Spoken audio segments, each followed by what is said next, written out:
नमस्कार विद्यार्थ्यांनो, मी तुमची एज्युकेटर श्वेता चंदनकर तुम्हा सर्वांचे ग्लोबल ऑनलाईन मराठी या युट्यूब चॅनलवर स्वागत करते.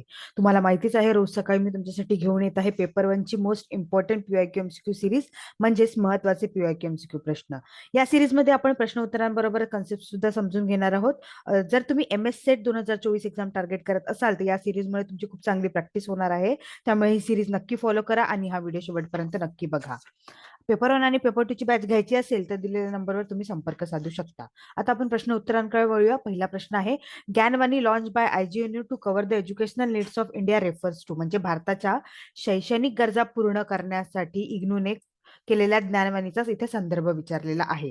तर त्यात ऑप्शन 4 दिलेले आहेत. त्यात आहे उपग्रह आधारित शैक्षणिक टीव्ही, म्हणजेच satellite based educational TV channel आहेत का ते, की एज्युकेशनल FM रेडिओ नेटवर्क आहे, की global institute of academic network आहे, म्हणजेच शैक्षणिक नेटवर्कचा जागतिक पुढाकार आहे, की MOOCs आहे, म्हणजे मॅसिव्ह ओपन ऑनलाईन कोर्स. काय असणार आहे सांगा बघू ज्ञानवाणी. तर मी याच्या आधी तुम्हाला सांगितलं होतं, ज्ञानवाणी किंवा वाणी असं काही आलं तर ते रेडिओशी रिलेटेड राहतं. जसं की आकाशवाणी आहे, तर वाणी हे बहुतांश वेळेस रेडिओशी रिलेटेड राहते. त्यामुळे हे तुम्ही तसं पण लॉजिक लावू शकता. पण जर का माहिती असेलच तर ज्ञानवाणी हे एज्युकेशनल FM रेडिओ नेटवर्क आहे, हे आपल्याला माहितीच आहे. आणि हे मार्च 2000 मध्ये आलेलं होतं. ठीक आहे, एवढं तुम्ही लक्षात ठेवू शकता. त्यामुळे आपलं उत्तर काय असणार आहे, एज्युकेशनल FM रेडिओ नेटवर्क. त्यानंतर दुसरा प्रश्न आहे, with respect to computers which one of the following best describes phishing. इथे काय विचारलं आहे, फिशिंग बद्दल विचारलेलं आहे. संगणकाच्या संदर्भात फिशिंग काय आहे ते विचारलं आहे. तर आणि हे 8व्या टॉपिक मधलं प्रश्न आहे, ICT मधून. तर फिशिंग वगैरे जे आहे किंवा व्हायरस वगैरे आहे ते खूप महत्वाचे ठरतात या टॉपिक मधले. ठीक आहे, तर इथे फिशिंगचं उत्तम वर्णन कोण करतात हे 4 ऑप्शन पैकी ते विचारलंय. तर ते काय आहे, फिशिंग हे प्रणालीवर स्थापित केलेल्या दुर्भावनापूर्ण प्रोग्राम जो शोध टाळण्यासाठी लपवला जातो ते आहे का, म्हणजेच a malicious program installed on a system that stays concealed to avoid detection, हे आहे का, की a method of bypassing normal authentication procedure over a connection to a network, हे आहे, म्हणजेच नेटवर्कच्या कनेक्शनवर सामान्य प्रमाणीकरण प्रक्रिया बायपास करण्याची पद्धत आहे का फिशिंग, की a type of unsolicited bulk email of identical messages send to numerous respond, म्हणजे असंख्य प्राप्तकर्त्यांना पाठवलेल्या समान संदेशाचा एक प्रकारचा अवाचित बल्क ईमेल आहे, की मुखवटा घालून विश्वासार्ह दाखवून दुर्भावनापूर्ण कारणास्तव संवेदनशील माहिती मिळवण्याचा प्रयत्न करणारी संस्था आहे. म्हणजेच an attempt to acquire sensitive information for malicious reason by masquerading as a trustworthy identity. सांगा बघू फिशिंग काय आहे. तुम्ही याआधी फिशिंगचं वगैरे कधी वाचलंय का?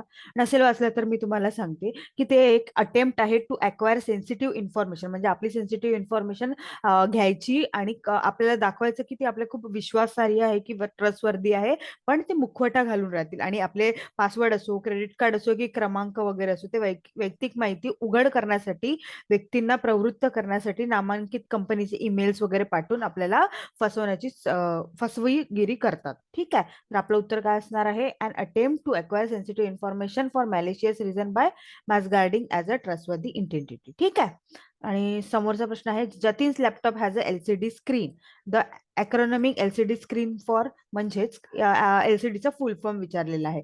तर ते लाईट क्रिस्टल डिस्प्ले आहे, की लिक्विड कॉम्पॅक्ट डिस्प्ले आहे, की लाईट कॉम्पॅक्ट डिस्प्ले आहे, की लिक्विड क्रिस्टल डिस्प्ले आहे. सांगा बघू. सांगा बघू ते काय आहे LCDचा फुल फॉर्म. आणि हे सुद्धा 8व्या चॅप्टर मधला प्रश्न आहे, ICT मधला.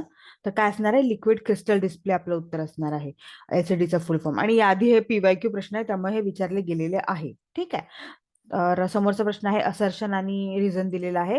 Night time temperature in the central parts of city are generally higher than those over the surrounding rural areas, म्हणजेच शहराच्या मध्यवर्ती भागात रात्रीचे तापमान आसपासच्या ग्रामीण भागातील तापमानापेक्षा सामान्यपेक्षा जास्त असते. आणि रिझन दिलेलं आहे, कारण शहरी भागापेक्षा किरणोत्सर्गाचे नुकसान ग्रामीण भागापेक्षा कमी आहे, म्हणजे radiation losses over the urban areas are less than over the rural areas. आता आपल्याला असर्शन आणि रिझन हे भरपूर आपल्याला प्रश्न विचारले गेलेले आहे. आहे आणि यावेळेस पण विचारणार आहे. त्यामुळे यामध्ये कसं करायचं, असर्शन मध्ये व्यवस्थित वाचायचं असर्शन आणि रिझन सुद्धा. तर या असर्शनला रिझन मॅच करते की नाही ते खूप महत्वाचं आहे. ठीक आहे. आता असर्शन आम्हाला माहिती आहे, असर्शन बरोबर आहे की शहराच्या मध्यवर्ती भागात रात्रीचे तापमान आसपासच्या ग्रामीण भागात तापमानापेक्षा जास्तच असते. ठीक आहे. तर हा डी ऑप्शन तर मी कट केला. आता ह्या तिघांमधून आहे. आता आपल्याला माहिती पाहिजे का हे जे रिझन आहे ते असर्शनला मॅच करताय की नाही, की काहीतरी वेगळंच आहे असं आपल्याला डिटेक्ट करता आलं पाहिजे. तर काय आहे, radiation losses over urban areas are less than the that over rural areas. म्हणजे शहरी भागापेक्षा किरणोत्सर्गाचे नुकसान ग्रामीण भागापेक्षा कमी आहे. हे सुद्धा काय आहे, बरोबर आहे. तर both A and R true आणि R is the correct explanation असं उत्तर असणार आहे. तर रात्रीचे शहर मध्यभागी त्यांच्या सभोवताच्या तुलनेने उबदार असते, कारण की इमारती झालं, इतर पायाभूत सुविधा माती शेतीपेक्षा जास्त सौर ऊर्जा शोषून घेते. त्यामुळे तसे शहरी भागात बाष्पीभवन पण कमी होते. त्यामुळे ग्रामीण भागाच्या तुलनेत शहरी भागात किरणोत्सर्गाचे नुकसान कमी आहे. ठीक आहे. तर आपलं उत्तर काय असणार आहे, आपलं उत्तर असणार आहे ए. ठीक आहे. ग्लोबल ऑनलाईन तुमच्यासाठी घेऊन आले आहे एमएससीटी एक्झाम 2024 साठी पेपर 1 चा कम्प्लीट कोर्स, ज्यात लाईव्ह लेक्चर्स असतील, विकली टेस्ट असतील, फुल सिलेबस नोट्स तुम्हाला उपलब्ध होणार आहे. सोबतच फुल सिलेबस मॉक टेस्ट सुद्धा असणार आहे. 2000 प्लस एमसीक्यू सिरीज असणार आहे, पीवायक्यू विथ सोल्युशन असणार आहेत. आणि जर का तुम्हाला 80 प्लस टार्गेट करायचं असेल पेपर 1 मध्ये, तर तुम्ही ही बॅच नक्की घ्या. ही बॅच तुम्हाला नक्कीच उपयुक्त पडेल. याची फीस 3000 असणार आहे आणि आफ्टर डिस्काउंट 2000 रुपये असणार आहे. जर का तुम्हाला ही बॅच घ्यायची असेल तर दिलेल्या नंबरवर तुम्ही व्हॉट्सअप करू शकता किंवा global online app play store वरून डाउनलोड करू शकता. यासोबतच आम्ही 17 तारखेला लॉन्च करतो आहोत टेस्ट सिरीज. त्याची सुद्धा तुम्हाला माहिती पाहिजे असेल, 50 टेस्ट सिरीज असणार आहेत 2 महिन्यासाठी. पहिली टेस्ट सिरीज 17 तारखेला सुरू होईल आणि शेवटची 6 एप्रिलला असणार आहे आणि 7 एप्रिलला आपल्याला एमएससीचा पेपर द्यायचा आहे. ही टेस्ट सिरीज आम्ही तुमच्यासाठी डिझाईन केलेली आहे. याचा तुम्हाला नक्कीच फायदा होईल. प्रत्येक टॉपिकवर ही टेस्ट सिरीज असणार आहे, फुल टेस्ट सिरीज असणार आहे. ही टेस्ट सिरीज तुम्ही कधीही किती वेळा देऊ शकता. याचा तुम्हाला नक्कीच फायदा होईल आणि पेपर 1 मध्ये तुम्हाला नक्कीच 80 प्लस टार्गेट तुमचा असणार आहे आणि तुम्हाला येईलच आहे. तर जर का तुम्हाला टेस्ट सिरीज घ्यायची असेल तर दिलेल्या नंबरवर तुम्ही व्हॉट्सअप करू शकता आणि त्याची माहिती मिळवू शकता. टेस्ट सिरीज उद्यापासूनच सुरू होणार आहे, 17 तारखेपासून. त्यामुळे नक्की संपर्क साधा. पुढचा प्रश्न आहे, why would BCC be used in email. म्हणजे बीसीसी मध्ये ईमेलच्या वापरामध्ये बीसीसीचं काय महत्व आहे, बीसीसी काय आहे हे विचारलेलं आहे. तर BCC allows the recipient to identify all the other recipient in the list when a group email is address is use. म्हणजेच बीसीसी ते आहे का की समूह ईमेल पाठवल्यानंतर प्राप्तकर्त्याच्या सूचीतील सर्वांना प्राप्तकर्त्याचे नाव माहिती करून देते, म्हणजे ओळखीचे परवानगी देते ओळखण्याची. ते आहे की एकापेक्षा जास्त प्राप्तकर्ते असल्यास प्रेक्षकाला ईमेल कोणासाठी आहे हे सूचित करण्यास अनुमती देते.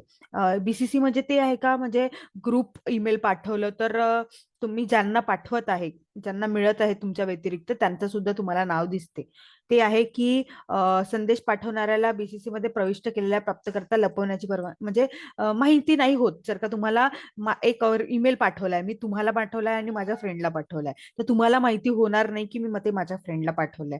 ते तुम्हाला तुमच्यापासून काय राहील, लपवून राहील जर का मी बीसीसी करेल. ठीक आहे. की BCC allow the recipient to be visible, म्हणजे की असं होईल की मी माझ्या फ्रेंडला पण पाठवलाय तर तुम्हाला पण पाठवलाय, तर तुम्हाला दोघांना पण दिसणार आहे की मी कोणाकोणाला हा पर्टिक्युलर मेसेज ईमेल पाठवलाय असं आहे.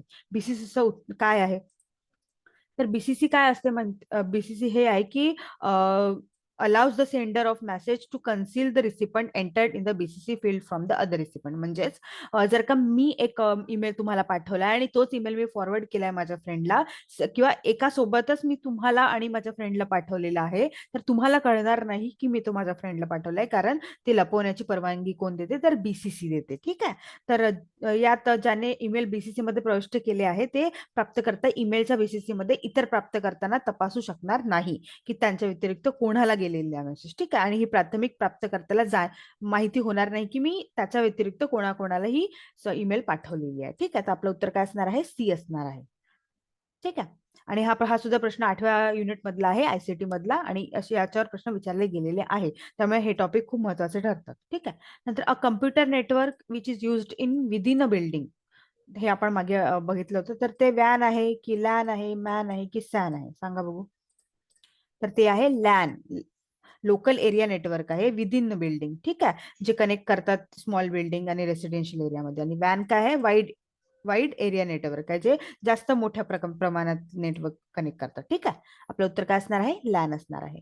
Identify those steps and stages of research in which ethical consideration become relevant. म्हणजेच इथे संशोधनाचे जे टप्पे आहे ना, ते नैतिक विचारातून कोणते बरोबर आहे ते विचारले गेले आहे इथिकल कन्सिडरेशन मध्ये. ठीक आहे. तर इथे identify and defining research question म्हणजे संशोधन प्रश्न आणि ओळखणे आणि परिभाषित करणे हे आहे. की postulation relationship among variables to advance solution म्हणजे व्हेरिएबल्स मधील हे रिलेशनशिप सांगितलं आहे. की कलेक्शन ऑफ डाटा सांगितलं, संशोधन साधनांचा डेटा गोळा करणे, की लोकसंख्या आणि नमुना प्रक्रिया परिभाषित करणे, की डेटा विश्लेषण करणे, की निष्कर्ष अहवाल प्रक्रिया. हे सांगा बघू यातलं काय असणार आहे. संशोधनाचे जे टप्पे आहेत त्यामध्ये नैतिक विचार कोणते आहेत प्रासंगिक ते विचारलेलं आहे. सांगा बघू. तर कोणतेही संशोधन करताना नैतिक विचाराचा अभ्यास करणे महत्वाचे ठरते, कारण निष्कर्षांचा त्यांचा मोठा परिणाम आहे. ठीक आहे. तर डेटा संकलन करणे म्हणजे डेटा गोळा करणे आणि त्याचे विश्लेषण करणे आणि त्याचे निष्कर्ष आणणे म्हणजे रिपोर्ट आणणे, तर ते खूप महत्वाचे ठरते. ठीक आहे. हे तीन जे आहे ना, हे इथिकल कन्सिडरेशन म्हणजे चांगलं प्रासंगिक होण्यासाठी खूप महत्वाचं ठरतं. त्यामुळे उत्तर काय असणार आहे आपलं? 3, 5, 6 असणार आहे. यामध्ये व्हेरिएबल्सचा काही हे नाही, त्यामुळे 2 तर कटच होणार आहे. आणि लोकसंख्या आणि नमुना प्रक्रिया परिभाषित करणे हे सुद्धा कट होईल. ठीक आहे. संशोधन प्रश्न ओळखणे आणि परिभाषित करणे हे रिसर्च मध्ये होते, पण याच्याशी ते रिलेटेड आहे असं मला वाटत नाही. ठीक आहे. त्यामुळे आपलं उत्तर काय असणार आहे? 3, 5, 6. आता इथे बघा आपण कट करू शकलो असतो. 2 तर 4 कटच झाले, 2 कट झालं, 2 कट झालं, 2 कट झालं, म्हणजे आपलं सरळच उत्तर आलं असतं 3, 5, 6. ठीक आहे. अशा प्रकारे पण तुम्ही ऑप्शन्स बघून करू शकता. जर का तुम्हाला कन्फर्म माहिती आहे 2 नाही येणार आहे, तर आता बघा इथे 2, 3 याच्यात आहे, आपण तर सरळच कट केलं असतं, हो की नाही. आता आपल्याला माहिती आहे 3 येणार आहे, तर 3 सगळीकडे आहे. 5 येणार आहे आपल्याला माहिती आहे, तर 5 फक्त इथेच आहे. तर असं ऑप्शन जर का नाही समजलं किंवा एकच आपल्याला उत्तर येत असेल, तर असं ऑप्शन कट करायचे आणि उत्तर सोडवायचं, लॉजिक लावायचं. जर का प्रश्न येत नसेल तर लॉजिक लावण्याचा प्रयत्न करायचा. ठीक आहे. त्यानंतर रिसर्च मेथड दिलेली आहेत आणि त्याचे क्रिटिकल फीचर असोसिएशन दिलेले आहे. सर्वात प्रथम दिले आहे एक्सपेरिमेंटल मेथड, नंतर एक्सपोज फॅक्टो मेथड, नंतर हिस्टॉरिकल आणि इथोनोग्राफिक. तर आपण बघून घेऊया एक्सपेरिमेंटल मेथडमध्ये काय येतं. तर एक्सपेरिमेंटल मेथडमध्ये मी तुम्हाला आधी सांगितलं होतं, हे संशोधन प्रायोगिक संस्था म्हणजे विज्ञानाच्या साह्याने केलेले एक्सपेरिमेंटल मेथड आहे. आणि यात 2 व्हेरिएबल्स असतात, एक इंडिपेंडंट आणि एक डिपेंडंट. आणि याच्यामध्ये व्हेरिएबल्सना मॅन्युपुलेट केले जातात रिझल्ट मिळवण्यासाठी एक्सपेरिमेंटल मेथडमध्ये, आपल्या मनासारखे रिझल्ट मिळवण्यासाठी. आणि हे कंट्रोल केले जातात एकंदरीत व्हेरिएबल. आणि इथे कॉज अँड इफेक्ट आहे. जसं जेव्हा तुम्ही व्हेरिएबलला मॅन्युपुलेट करणार, कंट्रोल करणार, तर तुम्हाला रिझल्ट तसाच मिळेल, हो की नाही. जसं की आता मी तुम्हाला सांगितलं होतं एक्सपेरिमेंटल याच्यामध्ये की नवीन कोरोनाची औषध काढायची आहे, तर मी पॅरासिटामॉलचे कंटेंट वाढवेल, जे आता नॉर्मली 5% आहे, तर मी 25% करेल. कशासाठी? तर मला कोरोनाची औषध मिळवायची आहे म्हणून. तर मी काय करता? मॅन्युपुलेट करता ना व्हेरिएबलला. तर तेच आहे. आपल्या रिझल्टसाठी मॅन्युपुलेट करणे व्हेरिएबलला, आणि म्हणजे कॉज अँड इफेक्ट पण आहे. ठीक आहे. कंट्रोल करणे.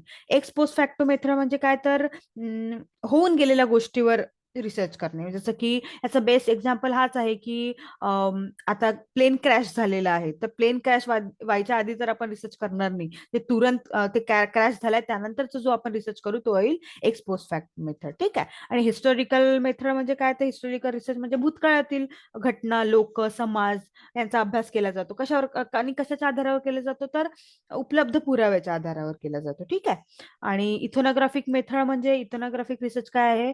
की हे गुणात्मक संशोधन आहे. यात लोकांच्या विशिष्ट गटाची संस्कृती असो, वर्तन असो, श्रद्धा असो, की सामाजिक परस्पर संवाद किंवा याचा अभ्यास केला जातो. म्हणजे स्टडी ऑफ कॉमन पीपल म्हणजे इथोनोग्राफिक मेथड आहे. ठीक आहे. एवढं तुम्ही लक्षात ठेवा. आता इथे दिलाय probing into the causal factors from the observe effect, म्हणजे निरीक्षण केलेल्या परिणामांमधून कारणीभूत घटकांची तपासणी करणे. ठीक आहे. आणि इथून हिस्टॉरिकल मेथडमध्ये आपण पुराव्याच्या आधारात करतो, ते प्रायमरी सोर्स आणि सेकंडरी सोर्स राहते. ठीक आहे. तर इथे आहे establishing the pattern of event which have been happen through the primary आणि सेकंडरी सोर्स. त्यानंतर आहे स्टडिंग शेअर्ड बिहेवियर पॅटर्न म्हणजे सामायिक वर्तन पद्धतीचा अभ्यास करणे. आणि चौथा आहे नियंत्रणाद्वारे कारण परिणाम स्थापित करणे म्हणजे cause and effect through control. तर मी आधीच सांगितलं होतं एक्सपेरिमेंटल मेथड हे कॉज अँड इफेक्ट आहे आणि ते व्हेरिएबलला काय करते, कंट्रोल करते. ठीक आहे. त्यानंतर इथोनॉग्राफिक मेथड हे मला असं वाटते स्टडिंग शेअर्ड बिहेवियर पॅटर्न म्हणजे नॉर्मल पीपलचं ते अभ्यास करावा लागते वर्तनांचा. ठीक आहे. आपण एकदा हे बघून घेऊया ऑप्शन्स काय काय आहे. एचं तर IV आहे. तर इथे IV बघा, आता एकाच ऑप्शन मध्ये IV दिलेला आहे तर आपलं सरळच आपलं उत्तर हे येणार आहे. पण जर का इथे IV नसतं, इथे वगैरे IV असतं तर आपल्याला पूर्ण बघायला लागलं असतं. ठीक आहे. तर एक्स पोस्ट फॅक्ट मेथडचं काय आहे तर probing into casual factors from the observe effect म्हणजे निरीक्षण केलेल्या परिणामातून कारणीभूत घटकांची तपासणी करणे. जसं की मी आता सांगितलं, प्लेन क्रॅश झाल्यावर तुम्हाला निरीक्षण करावं लागेल आणि त्याची तपासणी करावी लागेल. ठीक आहे. त्यानंतर हिस्टॉरिकल मेथडमध्ये तर प्राथमिक आणि सेकंडरी सोर्स मधूनच तुम्हाला पॅटर्न आणि इव्हेंट्सचे कसे घडले ते माहिती होते, कारण पुराव्यानिशी राहते ना हिस्टॉरिकल मेथडमध्ये, पुरावा महत्वाचा राहतो. त्यामुळे आपलं उत्तर काय असणार आहे, पहिलं असणार आहे IV 2 आणि 3. ठीक आहे. त्यानंतर इथं विचारलंय की paradigm of research which focuses on a development of professional expertise of the researchers practitioner is called म्हणजे संशोधक अभ्यासाच्या व्यावसायिक कौशल्याच्या विकासावर लक्ष केंद्रित करणाऱ्या संशोधनाच्या प्रतिमानाला काय म्हणतात. तर त्याला प्युअर रिसर्च म्हणतात का, की अप्लाइड रिसर्च, की ऍक्शन रिसर्च, की क्वालिटेटिव्ह रिसर्च. सांगा बघू काय म्हणतात. प्युअर रिसर्च म्हणजे नॉर्मली जो संशोधन आपण करतो ते प्युअर रिसर्च. अप्लाइड रिसर्च जे असतं ना ते काय असतं की बऱ्याचदा इंडस्ट्री किंवा अशा सरकारी भागीदाराच्या सहकार्याने केले जाते आणि यात जो रिझल्ट आहे ना तो रिअल लाईफ, वास्तविक जे आपण लाईफ जगतो, जीवन जगतो त्याच्याशी संपर्कात असतो, त्याच्यावर लागू पडतो. ठीक आहे. आणि ऍक्शन रिसर्च काय आहे तर हे एखाद्या समस्येची तपासणी करते आणि लगेच सोडवते, त्याला संशोधन करणे आणि वेळेच कृती करणे हे ऍक्शन रिसर्च मध्ये आहे. आणि क्वालिटेटिव्ह रिसर्च म्हणजे हे एक गुणात्मक आहे रिसर्च, जिथे जिथे अनुभव संकल्पना आहे समजून घेण्यासाठी गैर संख्यात्मक डेटा म्हणजेच नॉन न्यूमेरिकल, इथे नंबर्सचा जे आहे ना ते यूज केले जात नाही क्वालिटेटिव्ह मध्ये. ठीक आहे. जर का तुम्ही कितीही निरीक्षण केले, तुम्ही गोळा केला मजकूर, व्हिडिओ, ऑडिओ, पण त्यात डेटा गोळा केला पण त्यात नंबर्स नसणार आहे, ते आपल्याला मजकूर, व्हिडिओ, ऑडिओ या संशोधनाद्वारे करावं लागेल, नवीन कल्पना निर्माण करावं लागेल. ठीक आहे. आणि हे क्वालिटेटिव्ह जे आहे ना ते ह्युमॅनिटी, डिस्क्रिप्शन असणारे सोशल सायन्सेस मध्ये युज केलं जातं क्वालिटेटिव्ह रिसर्च. याच्या व्यतिरिक्त क्वांटिटेटिव्ह आहे ज्यामध्ये नंबर्स युज केले जाते. ही गोष्ट तुम्ही लक्षात ठेवा. क्वालिटेटिव्ह म्हणजे विदाउट नंबर आणि क्वांटिटेटिव्ह म्हणजे विथ नंबर. ठीक आहे. आपलं उत्तर काय असणार आहे, कोणत्या याच्यामध्ये आपण रिसर्च संशोधक अभ्यासकाच्या व्यावसायिक कौशल्याच्या विकासावर भर देतो, सांगा बघू. तर आपलं उत्तर काय असणार आहे, आपलं उत्तर असणार आहे ऍक्शन रिसर्च. कृती संशोधनामध्ये आपण paradigm of research which focus on development, आपण कशावर फोकस करतो, डेव्हलपमेंट ऑफ प्रोफेशनल एक्सपर्टीज. ठीक आहे. तर आपण संशोधक अभ्यासकाच्या व्यावसायिक कौशल्याच्या विकासावर लक्ष केंद्रित करतो, कशात, तर ऍक्शन रिसर्च मध्ये, कृती संशोधनामध्ये. तर आता आपण तुम्हाला माहितीच आहे व्हिडिओच्या मध्ये आपण 15 क्वेश्चन घेत असेल शेवटी, तर 15 पैकी तुम्हाला किती आले ते तुम्ही व्हिडिओच्या कमेंट्स मध्ये कळवता. आणि आजचा प्रश्न असणार आहे की ऍक्शन रिसर्चच्या ती जी आपण सायकल बघितली 4 याची, ती आपण कमेंट सेक्शन मध्ये लिहा. ऍक्शन रिसर्चची ती चार टॉपिक्स घेऊन जी सायकल आपण बनवली होती, जी मेन आहे, ती आपण कमेंट सेक्शन मध्ये लिहा. ठीक आहे. त्यानंतर in order to promote direct learning which of the following method would be best suited म्हणजे थेट शिक्षणाला चालना देण्यासाठी खालीलपैकी कोणती पद्धत सर्वात योग्य असेल. Lecture with example, project method, discussion session, की टीम टीचिंग मेथड. सांगा बघू. In order to promote direct learning. बघा, हे चारही ऑप्शन्स बरोबर आहेत, पण मी तुम्हाला मागे सांगितलं होतं एखादी ऑप्शन आपल्याला 80% बरोबर असते, एखादी 70% बरोबर असते, एखादी 60% बरोबर असते. तर याच्यापैकी आपल्याला जे 80% बरोबर आहेत त्याचं उत्तर द्यायचं आहे. तर सांगा बघू.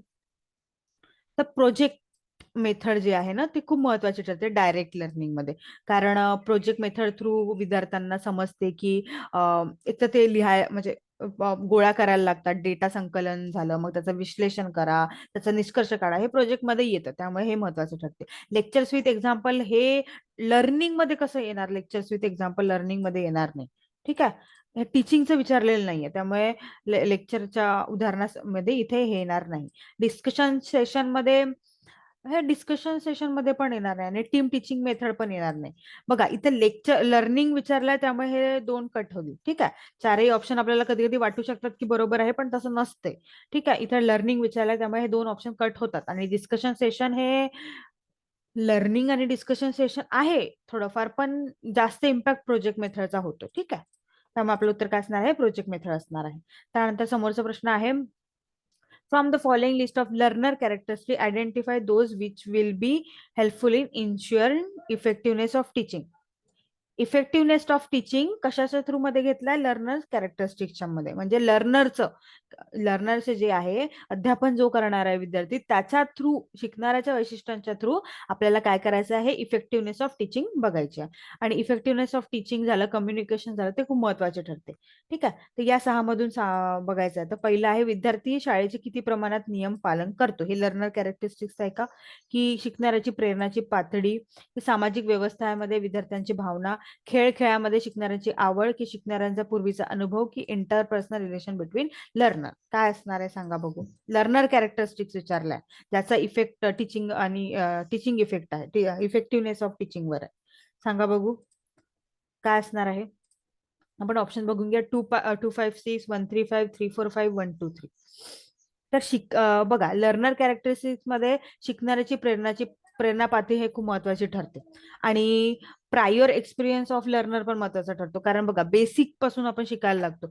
आपण आधी 1 ते 10 नंबर शिकतो, त्यानंतरच आपण समोर जाऊन नंबर शिकतो, बेरीज करायला लागतो, वजाबाकी शिकतो, हो की नाही? तर मला वाटतं 25 आहे. तर 2 तर इथे आहे. जर का 2च माझं कन्फर्म आहे तर डी आणि ए, बाकी हे 2 कटले.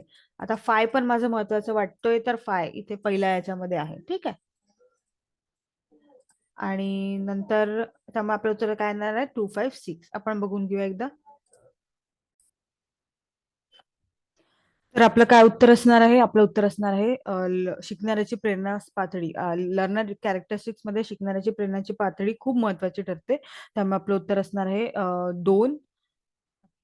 कारण आणि हा 2 असणार आहे. आणि शिकणाऱ्याचा पूर्वीचा अनुभव पण खूप महत्वाचा आहे, मी आत्ताच सांगितलं. आणि शिकणाऱ्यांचे परस्पर संबंध पण महत्वाचे असणार आहे. कारण इंटरपर्सनल रिलेशन मध्ये जेव्हा की आपण लर्नर कॅरेक्टरिस्टिक्स करतो टीचिंग मध्ये, तर त्यांचे विद्यार्थ्यांचे शिक्षकांसोबत असणारे रिलेशन खूप महत्वाचे ठरते. ठीक आहे. त्यामुळे आपलं उत्तर काय असणार आहे? 256 असणार आहे. तर समोरचा प्रश्न आहे, which device from the list given below will form part of formative evaluation आणि give your answer by selecting code. आता हे 6 दिलेलं आहे आणि आपल्याला विचारलंय की फॉर्मेटिव्ह इव्होल्युशनचा कोणता पार्ट आहे इथे. ठीक आहे. तर आधी आपल्याला माहिती पाहिजे की फॉर्मेटिव्ह इव्होल्युशन काय आहे. आधी आपण हे बघून घेऊया की कंडक्टिंग अ क्विज सेशन, की शिक्षण तर सत्रामध्ये निवडीचे प्रश्न देणे, मास्टर टेस्ट देणे, की चर्चेदरम्यान सुधारात्मक अभिप्राय प्रदान करणे, की encouraging opportunity for Meta competitive thinking, की 5 पॉईंट स्केलवर विद्यार्थ्यांच्या कामगिरीचे ग्रेडिंग देणे. आता सांगा बघू फॉर्मेटिव्ह इव्हॅल्युएशन म्हणजे काय? तर मी तुम्हाला सांगितलं होतं, जर का एखादी विद्यार्थी 6व्या वर्गात आहे आणि 6व्या वर्गात असताना त्यांचे केलेले जाणारे प्रोजेक्ट, प्रॅक्टिकल, क्लास टेस्ट याद्वारे जेव्हा त्यांचं मूल्यमापन केलं जातं त्याला म्हणतात फॉर्मेटिव्ह इव्होल्युशन. म्हणजे सत्र सुरू असताना केले जाणारे मूल्यमापन, ते मग कोणत्याही पद्धतीने असो. ठीक आहे. त्यात मग आपण जर काय असा विचार केला तर 5 पॉईंट स्केलवर कामगिरीची ग्रेडिंग येणार नाही. ठीक आहे. आणि गिव्हिंग अ मास्टर टेस्ट वगैरे किंवा शिष्यवृत्ती सत्रामध्ये बहुनिवडीचे प्रश्न देणे हे MCQ पण येणार नाही. ठीक आहे. तर मग काय येईल? तर हे जे टेस्ट असतात किंवा हे जे प्रॅक्टिकल्स असतात ते कशासाठी दिले जाते? हे विचारांना प्रोत्साहन देणारी संधी आहे ही. विद्यार्थ्यांना प्रोत्साहन देते. त्याच्यामुळे 5वा उत्तर आपलं असणार आहे. ठीक आहे. त्यानंतर आपण बघून घेऊया, ऑप्शन्स बघून घेऊया काय आहे. 5 तर माझं उत्तर बरोबर मी हे करणार आहे. त्यामुळे डी मध्ये 5 आहे, ए मध्ये 5 आहे आणि मग 4, 1. ठीक आहे. तर 4 पाहून घेऊया.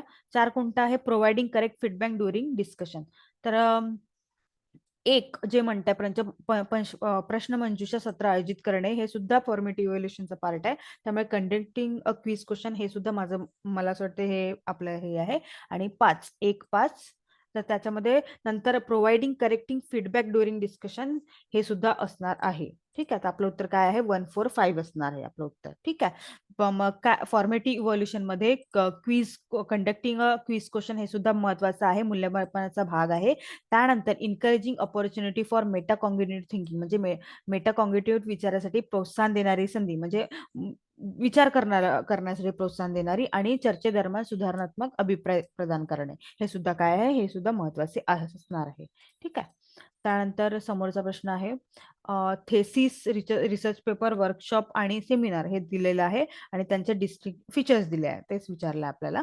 तर बघा, थेसिस आणि हे काय असतं? थेसिस आहे ना, हे पीएचडीच्या वेळेस जे आपण रिसर्च करतो त्याला थेसिस म्हणतात आणि डिसर्शन जे आहे ना ते पीजी लेवलला, पोस्ट ग्रॅज्युएशन लेवलला केलं जातं. ठीक आहे, तर based on free willing of ideas, म्हणजे हे फ्री असते आयडियाजवर, की हे टार्गेट ओरिएंटेड असते, की हे reflective deliberation based on specific theme असते, एखाद्या चिंतनशील चर्चा करावी लागते एखाद्या विशिष्ट टॉपिकवर, की presentation on a summary of research done, म्हणजे हे प्रेझेंटेशन आहे जे आपण रिसर्च करतो सादरीकरण, की हे पद्धतशीर विहित रूप आहे, ते विचारलं. तर थेसिस आणि हे आहे ना, हे पद्धतशीर रूप आहे, कारण हे एक संशोधन आहे, त्याच्यामुळे हे ठरलेलं आहे याची प्रोसिजर काय, फॉर्मॅट काय. ठीक आहे, आणि रिसर्च पेपर जे आहे ना, हे आपण प्रेझेंटेशन समरी आहे रिसर्च पेपर जे आपण सादर करतो, आणि वर्कशॉप जे आहे हे टार्गेट हे फ्री असू शकते वर्कशॉप. एकदा आपण बघूया एचं वी आणि बीचं आय बी. ठीक आहे, एचं वी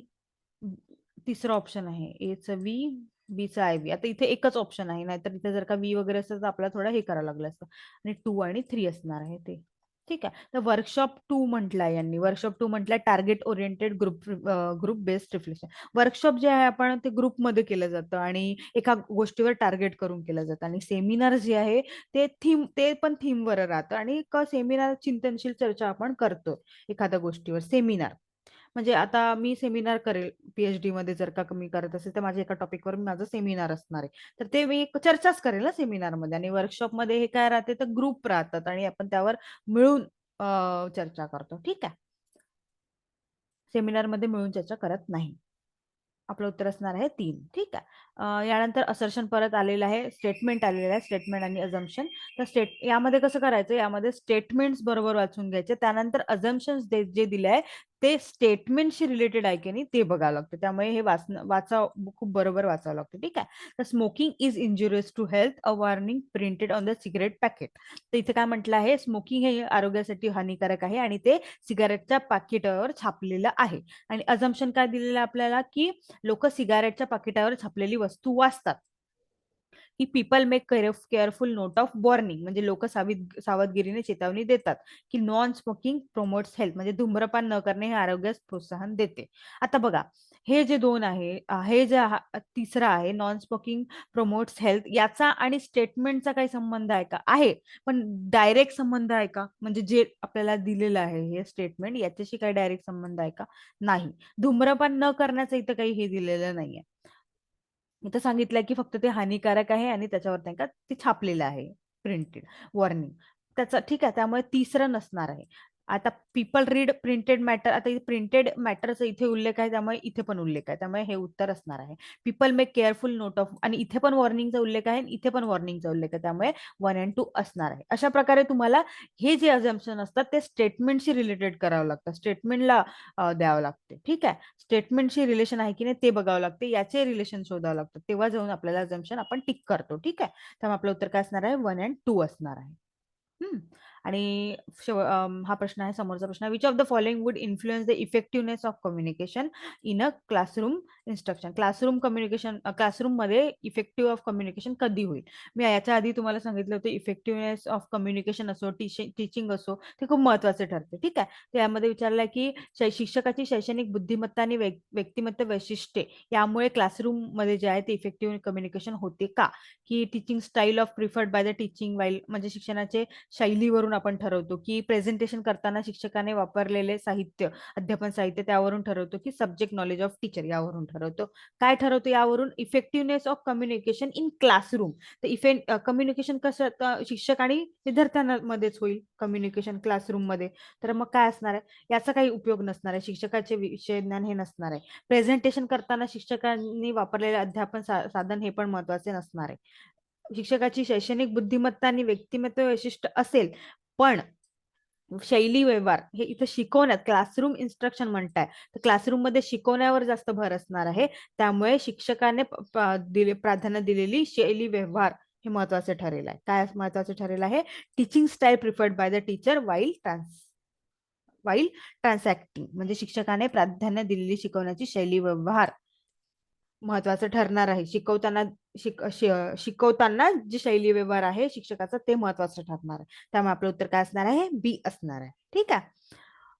मला खात्री आहे तुम्हाला हा व्हिडिओ आवडला असेल. आता आज आपण 15 प्रश्न बघितलेले आहे. 15 पैकी तुम्हाला किती आले ते कमेंट सेक्शन मध्ये नक्की कळवा.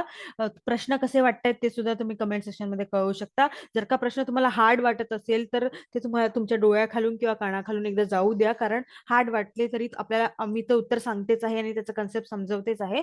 तर सोडू नका, व्हिडिओ शेवटपर्यंत नक्की बघा.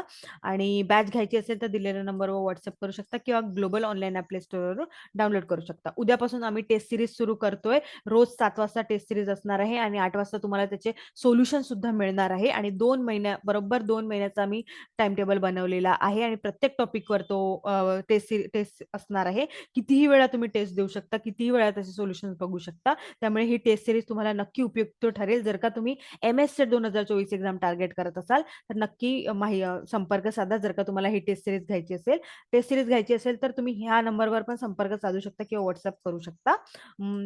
माझं असं रिकमेंडेशन राहील की तुम्ही नक्की ही टेस्ट सिरीज घ्या किंवा मग पेपर 1चा कोर्स घ्या, त्यात सुद्धा तुमचा फायदा होईल. ते सुद्धा उपयुक्त ठरणार आहे. आणि शेवटपर्यंत व्हिडिओ पाहिल्याबद्दल धन्यवाद. आणि मी विचारलं होतं व्हिडिओमध्ये की ती ऍक्शन रिसर्च जे आहे त्याचं जी सायकल आहे त्यातले 4 जे मेन आहेत त्याबद्दल तुम्ही कमेंट सेक्शन मध्ये लिहू शकता, जर का तुम्हाला आठवत असेल तर. ठीक आहे. आणि थँक्यू.